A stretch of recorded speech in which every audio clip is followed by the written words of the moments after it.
आज के इस वीडियो में हम आपको बताने वाले हैं कि SSC GD constable online form 2023 कैसे आपको भरना है। स्टेप बाय स्टेप हम पूरा प्रोसेस बताएंगे। आप घर बैठे अपने मोबाइल फोन या फिर कंप्यूटर से इसके लिए अप्लाई कर सकते हैं। बिना किसी गलती के आप पूरे फॉर्म को जो है भर सकते हैं। तो कैसे भरना है, चलिए हम आपको इस वीडियो में पूरा प्रोसेस बताते हैं। इसके लिए सबसे पहले क्या करना है कि आपको अपने मोबाइल या फिर कंप्यूटर में गूगल खोलना है। सर्च बार में इस वेबसाइट का नाम टाइप करना है sarkariSangam.com। ठीक इस प्रकार से आप लिखेंगे sarkariSangam.com और जैसे आप सर्च कराएंगे तो www.sarkariSangam.com की जो वेबसाइट है कुछ इस प्रकार से आपके सामने खुल के आएगी। और यहाँ पे जैसे आप आएंगे तो यहाँ पे देख सकते हैं दिया है SSC GD constable online form 2023। आपको इसके ऊपर क्लिक कर देना है।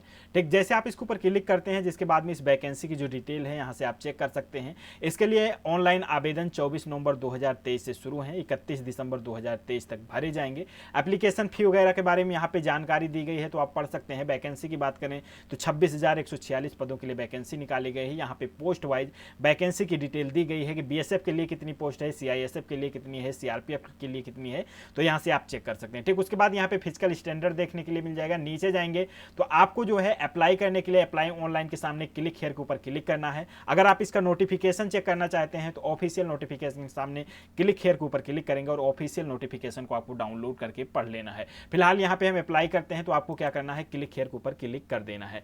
ठीक जैसे आप क्लिक हेयर के ऊपर क्लिक करेंगे आप ssc.nic.in की वेबसाइट पे आ जाएंगे और यहाँ पे जैसे अगर आप फर्स्ट टाइम आ रहे हैं तो यहाँ पे एक रजिस्ट्रेशन आपको एसएससी का करना होता है। उसके बाद ही आप जो है एसएससी जीडी कांस्टेबल के लिए अप्लाई कर पाएंगे। तो फर्स्ट टाइम अगर आ रहे हैं तो रजिस्टर नाउ के ऊपर क्लिक करिए और यहाँ पे एक छोटा सा रजिस्ट्रेशन फॉर्म है जो कि 3 स्टेप में यहाँ पे कंप्लीट करना होता है, जो कि पहले बेसिक डिटेल, फिर एडिशनल एंड कॉन्टैक्ट डिटेल, उसके बाद डिक्लेरेशन के बाद में आपको सबमिट करना है, जिसके बाद में आपका रजिस्ट्रेशन जो है कंप्लीट हो जाएगा।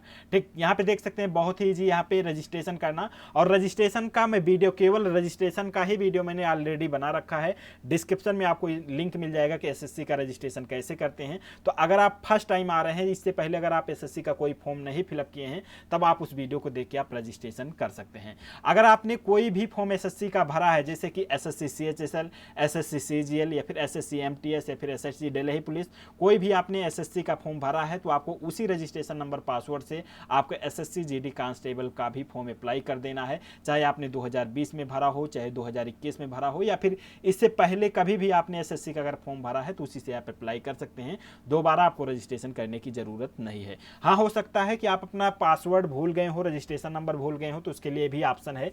यहाँ पे फॉरगेट पासवर्ड के ऊपर क्लिक करिए और यहाँ पे परमानेंट स्टेट में आइए। यहाँ पे अपने स्टेट का नाम सेलेक्ट करना है और यहाँ पे एक रजिस्टर यानी कि अपनी रजिस्टर्ड ईमेल आईडी डाल देना है जो आपने फॉर्म भरते समय पहले डाला था, या फिर आप मोबाइल नंबर, दोनों में से कोई भी एक चीज डालिए। यहाँ पे डालने के बाद सबमिट करेंगे, उस पर ओटीपी जाएगी, ओटीपी डालेंगे जिसके बाद में आपका रजिस्ट्रेशन नंबर और रजिस्टर्ड ईमेल आईडी शो हो जाएगी और उसके बाद में वहां पे एक पासवर्ड बनाने का ऑप्शन मिल जाएगा और वहां से एक नया पासवर्ड आप बना सकते हैं। अब हम फिलहाल बात करते हैं, अगर आपके पास रजिस्ट्रेशन नंबर भी है, पासवर्ड भी है, तो आप यहाँ पे अपना यूजर नेम में रजिस्ट्रेशन नंबर डालिए और यहाँ पे अपना पासवर्ड डालिए। कैप्चा कोड जो दिख रहा है यहाँ पे आपको डाल देना है, जो कैपिटल में है कैपिटल में डालेंगे, स्मॉल वाले स्मॉल में डालेंगे, लॉगिन के ऊपर क्लिक करेंगे। ठीक जिसके बाद में आप एसएससी के पोर्टल पर लॉगिन हो जाएंगे। यहाँ पे आपका नाम शो करेगा। ठीक और यहाँ पे सबसे ऊपर ही constable GD in central arm police force CAPF करके यहाँ पे देख सकते हैं दिया है वैकेंसी की डिटेल। और हाँ, एक चीज और मैं आपको बता देता हूँ, अगर आपने जैसे बहुत पहले रजिस्ट्रेशन किया है और आपको लगता है कि हमें अपने रजिस्ट्रेशन में किसी प्रकार का कोई सुधार करना है तो यहाँ पे मॉडिफाई रजिस्ट्रेशन का भी ऑप्शन दिया गया है। तो यहाँ पे देख सकते हैं जो भी आपने रजिस्ट्रेशन में डिटेल डाली होगी यहाँ पे देखने के लिए मिल जाएगा। अगर आप इसमें कुछ भी करेक्शन करना चाहते हैं तो एडिट के ऊपर क्लिक करके उसमें सुधार करके उसके बाद में नीचे जो है आपको सेव के ऊपर क्लिक कर देना है तो आपका जो है मॉडिफाई हो जाएगा।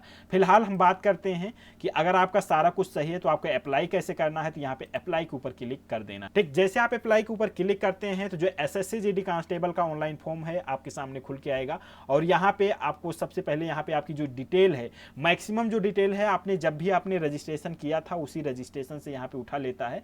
तो यहाँ पे ज्यादा कुछ आपको भरने की जरूरत नहीं है। अगर आप एक्स सर्विस मैन हैं तो यहाँ पे आप यस करेंगे। जैसे मान लीजिए किसी आप सर्विस से रिटायर्ड हैं तब आपको यहाँ पे यस करना है, अन्यथा आपको यहाँ पे नो कर देना है। ठीक एक्स सर्विस मैन नहीं है तो आपको यहाँ पे नो कर देना है। उसके बाद नीचे जाएंगे और यहाँ पे एक चीज़ का ध्यान देना है, 15.1 में आना है, यानी कि 15.1 में आना है। यहाँ पे पूछ रहा है होदर सीकिंग एज रिलैक्सेशन, तो ये थोड़ा सा इंपॉर्टेंट है। अगर आपको उम्र में छूट चाहिए, ठीक, जो भी इन्होंने उम्र की क्राइटेरिया दिया है, जैसे यहाँ पे देख सकते हैं, एज जो है 18 से 23 वर्ष मांगी गई है 1/1/2024 को। अगर इससे अगर आप ऊपर हो रहे हैं और आप रिजर्व कैटेगरी से आते हैं, जैसे कि अगर आप SC ST से आते हैं तो आप अपना जात प्रमाण पत्र लगाएंगे तो आपको 5 साल का छूट मिल जाएगा। OBC से हैं तो आपको 3 साल का छूट मिल जाएगा, ठीक। तो यहाँ पे आप यस करेंगे, और अगर आप जो है आपकी एज पूरा है तो आपको यहाँ पे सिंपल सा नो कर देना है। उसके बाद नीचे जाएंगे 16.1 में यहाँ पे दिया है कि क्या आपके पास NCC सर्टिफिकेट है। अगर आप NCC सर्टिफिकेट होल्डर हैं तो यहाँ पे आप यस करेंगे। उसके बाद में यहाँ पे देंगे कि आपके पास कौन सा सर्टिफिकेट है, A ग्रेड का सर्टिफिकेट है, B सर्टिफिकेट है, C सर्टिफिकेट है, जो भी आप यहाँ पे सेलेक्ट करना होगा, ठीक।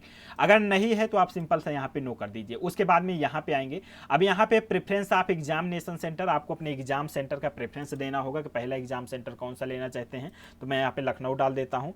सेकंड कौन सा लेना चाहते हैं तो मैं यहाँ पे कानपुर डाल देता हूँ, और थर्ड कौन सा लेना चाहते हैं तो यहाँ पे मैं डाल देता हूँ गोरखपुर, ठीक। तो अपने यानी कि जो भी आपके नियरेस्ट जो भी सिटी हैं, जो भी यहाँ पे एग्जाम सेंटर दिए गए हैं, उन्हीं को आप सेलेक्ट कर लीजिए, और मैक्सिमम चांस रहता है कि जो आप फर्स्ट चूज करेंगे वही आपको एग्जाम सेंटर दिया जाता है। उसके बाद नीचे आएंगे, यहाँ पे दिया है 18 नंबर में medium of computer based examination, यानी कि यहाँ पे आपको किस लैंग्वेज में अपने एग्जाम को देना है, ठीक, CBE। तो यहाँ पे जो आपको एग्जाम देना है, हिंदी में देना है, इंग्लिश में देना है, असमिस में देना है, बंगाली में देना है, तो आप अपने रीजन के हिसाब से, अपने स्टेट के हिसाब से, जो भी आपकी लैंग्वेज है आप उस लैंग्वेज में एग्जाम को दे सकते हैं। फिलहाल यहाँ पे हम हिंदी को सेलेक्ट करते हैं, और यहाँ पे लैंग्वेज को आपको 2 बार डालना होगा, तो यहाँ पे मैं दोबारा से जो है सेलेक्ट कर देता हूँ हिंदी, ठीक। उसके बाद नीचे आएंगे, यहाँ पे 19 नंबर में दिया है स्टेट यूटी ऑफ डोमिसाइल, आपका यूटी या फिर स्टेट कौन सा है, आपको अपने राज्य का नाम यहाँ पे चयन करना है। तो यहाँ पे उत्तर प्रदेश है तो मैं उत्तर प्रदेश, यहाँ पे 2 बार सेलेक्ट करना है डिटेल को, तो यहाँ पे दोनों में उत्तर प्रदेश सेलेक्ट कर दिया। उसके बाद में डिस्ट्रिक्ट ऑफ डोमिसाइल, आपका डिस्ट्रिक्ट कौन सा है, तो यहाँ पे सभी डिस्ट्रिक्ट के नाम दिए गए हैं, तो यहाँ से मैं अपने डिस्ट्रिक्ट को सेलेक्ट कर लेता हूँ, ठीक। दोबारा से आपको अपने डिस्ट्रिक्ट को वेरीफाई करना है, तो दोबारा से आपको उसी डिस्ट्रिक्ट को सेलेक्ट कर लेना है, ठीक। नीचे जाएंगे, यहाँ पे देख सकते हैं have you migrate from the state UT of your origin to another state UT. तो अगर आप किसी एक स्टेट या फिर यूटी से दूसरे स्टेट या फिर यूटी में माइग्रेट हुए हो, तो उस केस में आपको यहाँ पे यस करना है, अन्यथा आपको यहाँ पे नो ही करना है। तो मैक्सिमम सभी का यहाँ पे नो ही रहेगा, जो भी किसी एक स्टेट से दूसरे स्टेट में माइग्रेट हुआ है उस केस में यहाँ पे यस करना है उसे। और यहाँ पे उसके बाद में यहाँ पे देख सकते हैं whether you would like to avail to the benefit of reservation from the state UT, तो उस केस में उसे यस नो करना है। तो यहाँ पे अधिकतर नो ही आपका रहेगा, ठीक, अधिकतर सभी का नो ही रहेगा, जिसका माइग्रेशन हुआ है उसी को यहाँ पे यस करना है, ठीक। अब यहाँ पे आपको जो सेलेक्ट करना है पोस्ट का प्रेफरेंस यहाँ पे देना होगा कि आप किस यानी कि नंबर पे किस पोस्ट का प्रेफरेंस देना चाहते हैं। पोस्ट का प्रेफरेंस का मतलब ये है कि यहाँ पे जैसे पोस्ट डिटेल के ऊपर आएंगे तो यहाँ पे देख सकते हैं पोस्ट का प्रेफरेंस दिया है। जैसे ए का मतलब है कि बॉर्डर सिक्योरिटी फोर्स यानी कि BSF, अगर ए पहले नंबर पे रखते हैं इसका मतलब है कि आपकी फर्स्ट चॉइस जो है BSF है। उसके बाद में बी दिया है तो बी का मतलब है सेंट्रल इंडस्ट्रियल सिक्योरिटी फोर्स, इसका मतलब है CISF। अगर आप बी को दूसरे नंबर पे देते हैं तो इसका मतलब है कि आपको दूसरे नंबर की जो आपकी चॉइस है CISF है। तो इस प्रकार से फोर्स के हिसाब से यहाँ पे कोड दिए गए हैं, आप इसे जो है चेक कर लीजिए।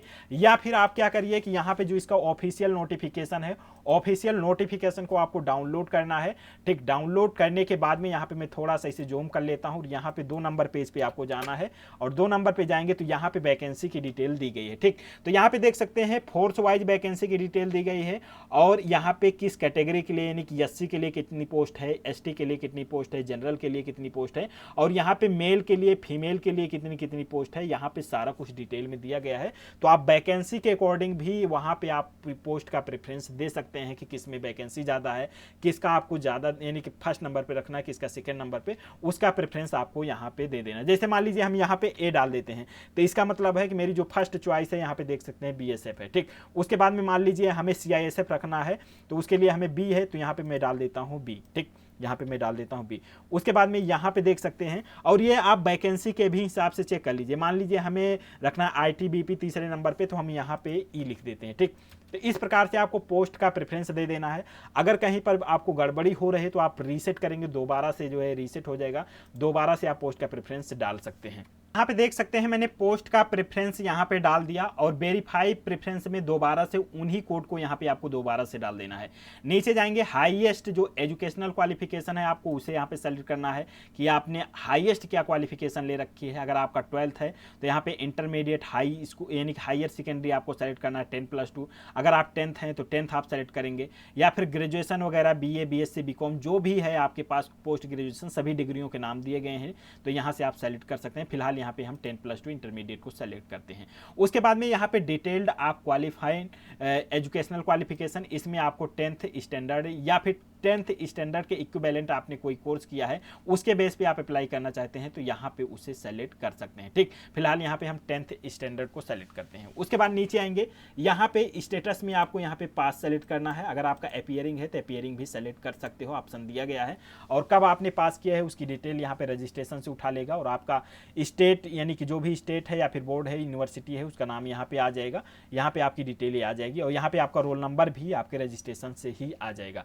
अब यहाँ पे आपका कितना परसेंटेज था आपको उस परसेंटेज को जाना है, डालना है। अगर आपका CGPA है तो उस केस में आप परसेंटेज नहीं डालेंगे, जैसे CBSE बोर्ड वगैरह में CGPA होता है तो यहाँ पे CGPA आपको डाल देना है। फिलहाल यहाँ पे मेरा परसेंटेज है, मैं परसेंटेज डाल देता हूँ। तो यहाँ पे मैंने परसेंटेज को डाल दिया। मैं नीचे चलता हूँ, यहाँ पे आपसे पूछ रहा है 27 नंबर में कि do you want to make your personal information available for accessing job opportunity.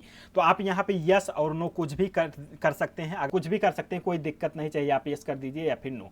नीचे आपकी जो भी आपकी डिटेल होगी यानी कि आपका एड्रेस होगा, आपका करेस्पॉन्डेंस एड्रेस या फिर परमानेंट एड्रेस, यहाँ पे आपका पूरा एड्रेस फिलअप रहेगा रजिस्ट्रेशन से।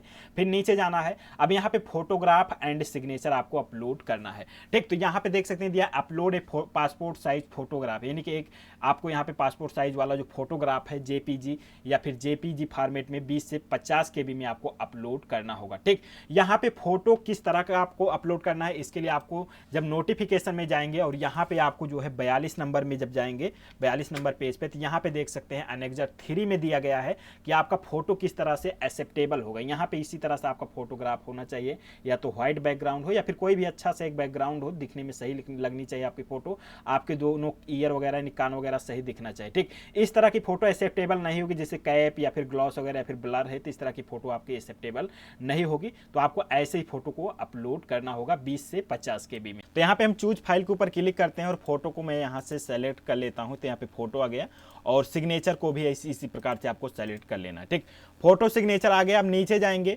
यहाँ पे आपको डिक्लेरेशन पढ़ना चाहते हैं तो इस पे आई एग्री पे टिक मार्क लगाएंगे और जो कैप्चा कोड दिया है इस कैप्चा कोड को यहाँ पे डालेंगे और डालने के बाद में नीचे प्रीव्यू वाले ऑप्शन पे क्लिक करेंगे। आपके एप्लीकेशन फॉर्म का पूरा प्रीव्यू यहाँ पे देखने के लिए मिल जाएगा जो चीज़ें आपने भरी है। तो यहाँ पे अगर आपको कहीं पर कोई गलती लग रही है तो आप इसे सुधार कर सकते हैं। नीचे आपको भी मॉडिफाई का ऑप्शन मिल जाएगा, एडिट या मॉडिफाई का ऑप्शन दिया है, इसके ऊपर क्लिक करके आप दोबारा से उसे सुधार सकते हैं। लेकिन अगर आपको लगता है कि मेरे द्वारा जितनी भी डिटेल मैंने भरा है सारा कुछ सही है तो सिंपल सा सबमिट के ऊपर क्लिक करिए और ये आपसे बता रहा है कि you can not edit after final submit, यानी कि फाइनल सबमिट होने के बाद में आप एडिट नहीं कर पाएंगे। तो हम यहाँ से ओके करते हैं। ठीक, जैसे ओके करेंगे तो यहाँ पे देख सकते हैं सबमिट हो गया। यहाँ पे देख सकते हैं लिखा है application form is received content not verified. अब कंटेंट नॉट वेरीफाइड ये काम SSC वालों का है, आपका फाइनल सबमिट हो चुका है और आपका जो कंटेंट है SSC वाले वेरीफाई कर देंगे, कोई दिक्कत नहीं। आपको प्रिंट के ऊपर क्लिक करना है। ठीक, जैसे आप प्रिंट के ऊपर क्लिक करते हैं तो जो एप्लीकेशन फॉर्म का पूरा प्रिंट है आपके सामने आ जाएगा। बस आपको इसे एज PDF अपने कंप्यूटर में या फिर सेव कर लेना है या फिर इसका आपको प्रिंट निकलवा लेना है। और हाँ, अगर आपका पेमेंट जैसे कटना हो तो अगर आप पेमेंट कर दिए फिर भी अगर आपका जो है नहीं शो हो रहा है पेमेंट तो उसके लिए आपको यहाँ पे डबल वेरिफिकेशन, आप पेमेंट के ऊपर क्लिक करके आपको पेमेंट का डबल वेरिफिकेशन भी करना पड़ता है। लेकिन यहाँ पे दिखा रहा है कि you are exempted from fee payment, यानी इनके लिए पेमेंट है ही नहीं है। तो यहाँ पे आपको डबल वेरिफिकेशन कर लेना है। एप्लीकेशन स्टेटस यहाँ पे आप देख सकते हैं, इसके ऊपर क्लिक करके आप देख सकते हैं यहाँ पे एप्लीकेशन रिसीव्ड हो गया, कंटेंट नॉट वेरीफाइड, ये फिलहाल वेरीफाई हो जाएगा। ठीक, उसके बाद में आप प्रिंट लेना चाहते हैं तो यहाँ से भी प्रिंट का ऑप्शन दिया गया है। पेमेंट का स्टेटस यहाँ चेक कर सकते हैं और पेमेंट अगर आपका नहीं हुआ तो आप यहाँ से पेमेंट के ऊपर क्लिक करके आप पेमेंट को दोबारा से कर भी सकते हैं। तो यहाँ से आप पूरे अपने एप्लीकेशन फॉर्म को कंप्लीट कर सकते हैं। तो आई होप ये वीडियो आपको पसंद आई होगी। अगर वीडियो पसंद आई हो तो वीडियो को लाइक और शेयर जरूर करें।